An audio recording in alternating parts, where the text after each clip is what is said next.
Assalamualaikum warahmatullahi wabarakatuh. Saya Angga Palaguna dan kali ini saya akan membahas mengenai biophilic design. Mulai dari definisi, latar belakang kenapa biophilic ini ada, dan kesimpulannya kenapa desain biophilic itu penting untuk kita. Apa itu desain biophilic? Istilah biophilic berasal dari bahasa Yunani yang berarti cinta alam. Diciptakan oleh seorang psikolog sosial yang bernama Erich Fromm. Istilah ini mulai digunakan pada tahun 80-an oleh Edward O. Wilson, seorang ahli biologi berkebangsaan Amerika yang kemudian mempelopori aliran pemikiran baru, yaitu pemikiran yang berfokus pada kebutuhan untuk membawa manusia kembali berhubungan dengan alam. Lantas apa yang melatar belakangi pemikiran semacam ini?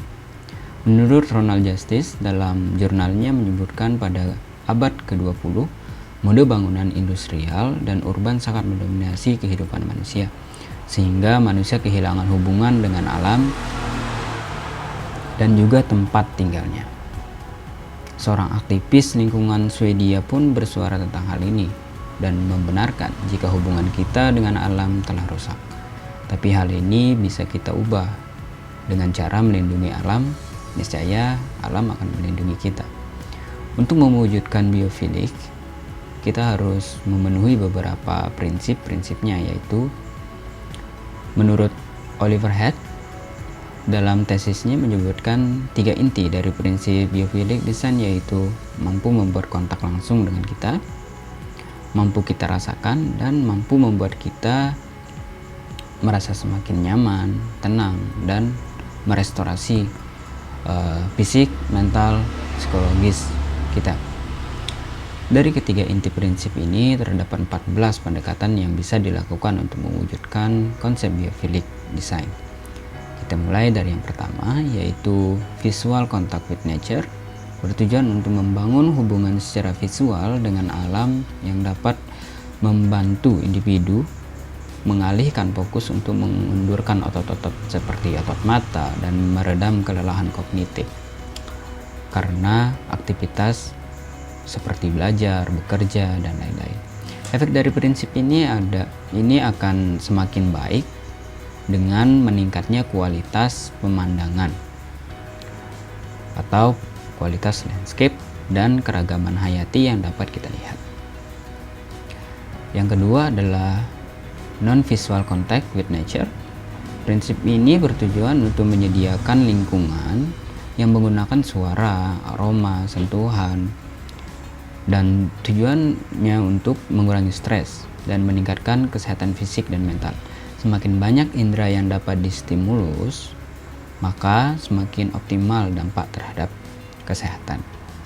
Ketiga, rhythmic sensory stimuli yang memiliki tujuan untuk menstimulus pengguna secara alami melalui indera pendengar seperti kicauan burung, gemerisik dedaunan, aroma kayu, dan lain-lain. Hal ini untuk memulihkan kondisi psikologis individu.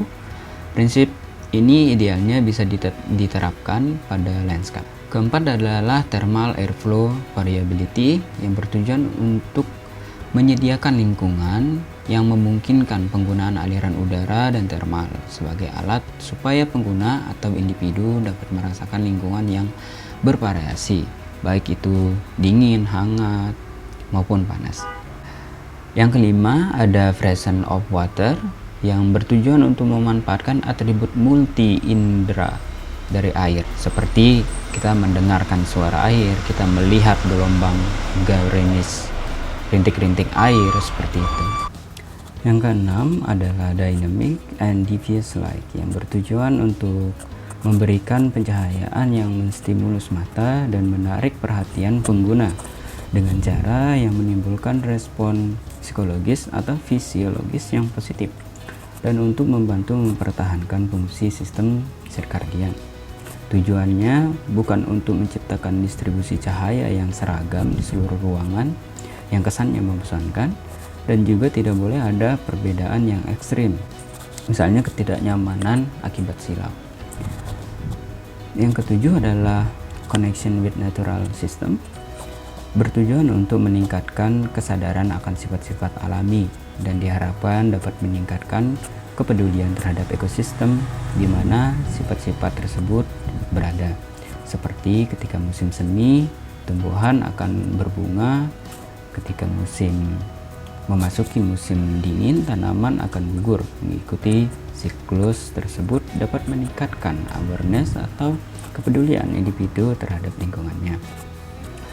Kemudian yang ke-8, kita sudah memasuki prinsip yang kedua, yaitu direct connection atau direct contact, yaitu biomorphic form and pattern, yang bertujuan untuk menyediakan elemen desain yang merepresentasikan alam, yang memungkinkan pengguna untuk dapat merasakan kehadiran alam pada lingkungannya, seperti elemen-elemen yang terinspirasi bentuknya dari pohon, tulang, sayap. Selanjutnya, yang ke-9 adalah natural material. Natural material sendiri memiliki tujuan, yaitu supaya kita dapat merasakan kehadiran alam, baik itu bahan alam yang bersifat dekoratif atau fungsional, dan biasanya diproses atau diubah secara ekstensif, misalnya papan kayu, baja granit. Sekali lagi, ini hanyalah analogi dari gambaran alam yang kita masukkan pada lingkungan kita.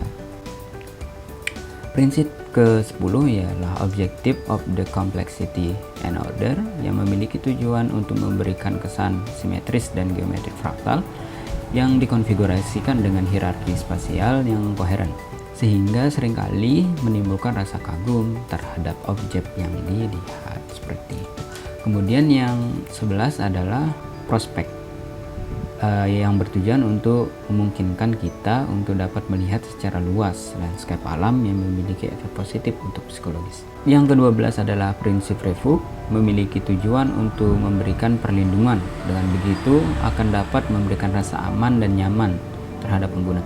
Semakin tinggi rasa aman yang diterima oleh pengguna, maka semakin tinggi pula kualitas dari desain tersebut. Yang ke-13 yaitu prinsip misteri, memiliki tujuan untuk mendorong seseorang untuk merasa penasaran dan kemudian bergerak untuk mengeksplorasi, dalam kata kutip, apa yang ada di balik objek tersebut. Terakhir adalah prinsip ke-14, yaitu risk and fail, yang memiliki tujuan untuk membangkitkan perhatian karena sifat dari prinsip ini adalah di luar normal, seperti cantilever arsitektur, peletakan batu di bawah jalan, dan hal unik lainnya. Kesimpulannya adalah biophilic design yang bertujuan untuk memberikan dampak positif baik fisik maupun mental manusia melalui perencanaan ruang tempat aktivitas manusia dengan cara mengintegrasikan ruang tersebut dengan alam, baik itu secara langsung maupun tidak langsung, sehingga dapat memberikan dampak positif bagi kehidupan manusia. Sekian dari saya, semoga video ini bermanfaat. Wassalamualaikum.